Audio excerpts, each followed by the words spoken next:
ఇక్కడ దావీదు మహాభక్తుడు ప్రవక్త ఆయన ముందుగానే ప్రవచించి ఉన్నారు. ఏమని? నా వస్త్రములు వారు పంచుకొంచున్నారు, నా అంగీ కొరకు చీట్లు వేయుచున్నారు. ఖచ్చితంగా ఇక్కడ నెరవేరింది. దేవునికి మహిమ కలుగును గాక. ప్రార్థన చేస్తున్నాడు ప్రభు, ఖడ్గము నుండి నా ప్రాణమును, కుక్కల బాలము నుండి నా ప్రాణమును తప్పించయా అని.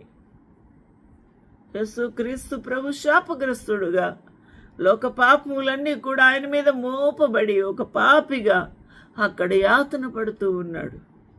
ఎందుకనగా యేసుక్రీస్తు ప్రభు నీతిమంతుడు, ఆయన పరిశుద్ధుడుగా ఉంటే అక్కడ శిక్ష వేయబడదు. లోక పాపములన్నీ కూడా ఆయన మోపబడితేనే ఆయన పాపి అవుతాడు కాబట్టి అప్పుడు ఆయన శాపగ్రస్తుడు అవుతాడు కాబట్టి ఆ యొక్క సిలువకు అర్హుడు. ఆలోచన యేసుక్రీస్తు ప్రభువును ఆ విధంగా వారు హింస పెడుతూ ఉన్నారు.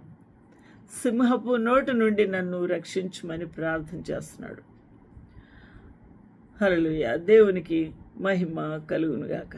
ఈ రోజున దేవుని యొక్క సన్నిధిలో యేసుక్రీస్తు ప్రభు భయంకరమైన శ్రమలను అనుభవించుచు వారు చేస్తున్న ఎగతాళి, అపహాసము, పిడుగుద్దులు, భయంకరమైన కొరడా దెబ్బలు, వారు రకరకముల బాధలతో, శ్రమలతో వారు పొడుస్తూ ప్రభువుని హింసించినప్పుడు యేసుక్రీస్తు ప్రభు ఏమన్నారు ఇక్కడ మనము ఆలోచన చేద్దాం. మత్తయి సువార్త 27వ అధ్యాయంలో ఇంకా కొన్ని వచనాలు మనం చూసినప్పుడు ఇక్కడ 41వ వచనములో ఎలా ఉంది అనంటే, నీవు 40 దేవాలయమును పడగొట్టి 3 దినముల్లో కట్టువాడా, నేను నీవే రక్షించుకొనుము. నీవు దేవుని కుమారుడు అయితే సిలువ మీద నుండి దిగుమని వారు అపహసించుచూ ఉన్నారు. రమారమి 9 గంటలకు సిలువ ఆ మ్రాను మీద యేసుక్రీస్తు ప్రభువును గొల్గతా కపాలమనబడిన ఆ కొండ మీద దిగవేసి ఉన్నారు. అక్కడ నీవు దేవుని యొక్క కుమారుడు అయితే నిన్ను నీవు రక్షించుకొని సిలువ నుండి దిగుమని అపహాస్యం చేస్తూ ఉన్నారు.